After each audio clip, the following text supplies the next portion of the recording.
महाभारत के युद्ध में दुर्योधन और उसके भाई कौरवों के अंदर युद्ध की पिपासा थी, युद्ध की इच्छा थी।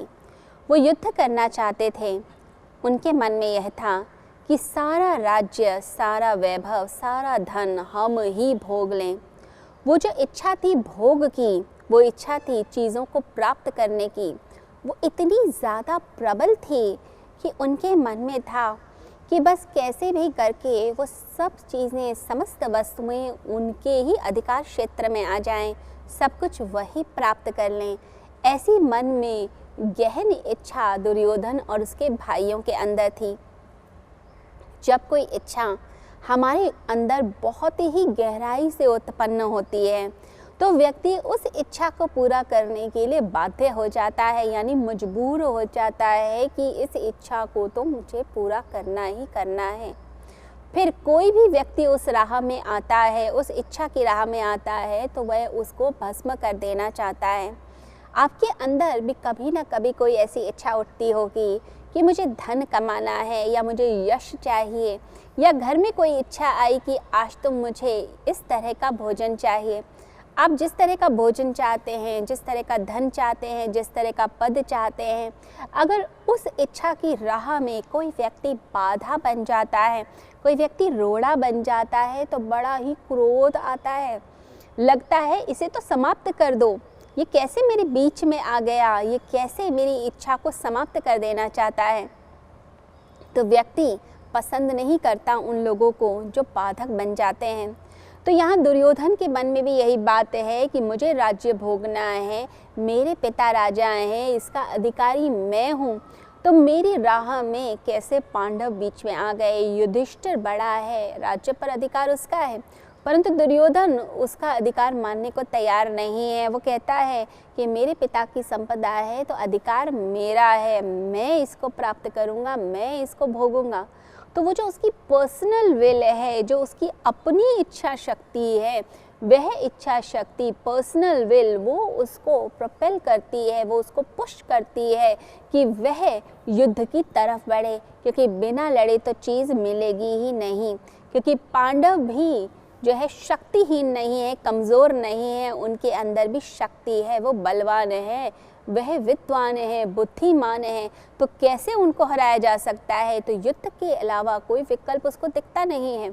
जब कोई चीज़ हमें चाहिए और बड़ी ही अच्छे से चाहिए, हमारे अंदर वह गहन इच्छा है, तो हम सोचते हैं कि चाहे उसके लिए लड़ना पड़े, भिड़ना पड़े, कुछ भी करना पड़े, बस अब वो चीज़ मुझे चाहिए ही चाहिए। आप उस इच्छा से, आप उस बंधन से पूरी तरीके से बंध जाते हैं, और वो जो बंधन है वो आपको फिर खींचता चला जाता है। जैसे पशु के गले में रस्सी डाल दी जाए तो वो जो एनिमल है, वो पशु है, खींचता चला जाता है। ऐसे ही हमारी जो इच्छा है वो हमें खींचती है अपनी तरफ, और फिर हमें वो कार्य करना पड़ता है।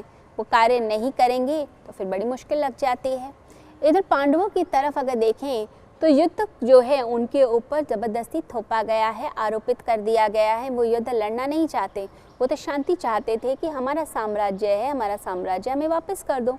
जब तुमने बंटवारा कर दिया और हमें ऐसा एक जंगल दे दिया, बंजर भूमि दे दी, जिस बंजर भूमि में कुछ भी नहीं हो सकता था, और हमने तुमसे कुछ भी नहीं मांगा, उस बंजर भूमि और जंगल को लेकर और सारे धन धान्य को छोड़कर, त्याग कर, फिर भी हमने अपनी एक सुंदर सी दुनिया बना ली, अपना राज्य स्थापित कर लिया, हमने अपनी मेहनत से सब कुछ कर लिया, अपने पुरुषार्थ से कर लिया, फिर तुम्हें क्या परेशानी है। हमारे राज्य को हमें दे दो, तुम्हारा कुछ भी नुकसान नहीं होगा।